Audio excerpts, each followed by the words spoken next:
United States engaged in good faith on this text. We propose language with an eye toward a constructive resolution that would have reinforced the life-saving diplomacy we have undertaken since October 7, increased opportunities for humanitarian aid to enter Gaza, encouraged the release of hostages, and the resumption of humanitarian pauses, and laid a foundation for a durable peace.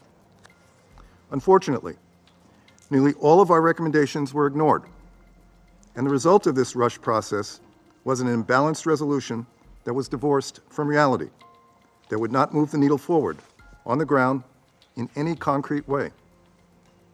And so, we regretfully could not support it.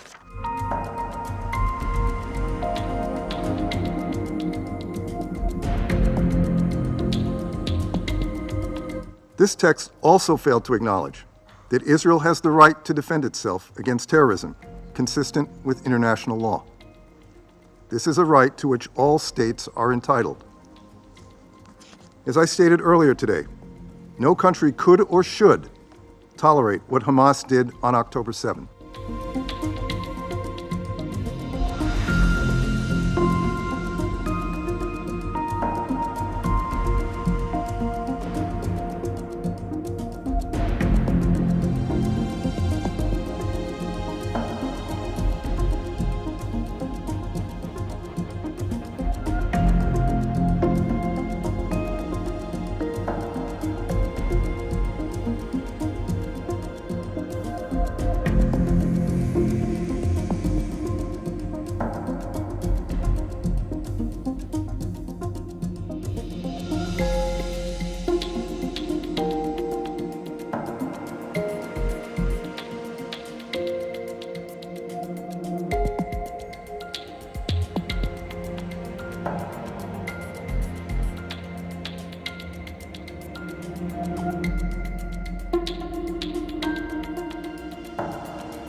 you.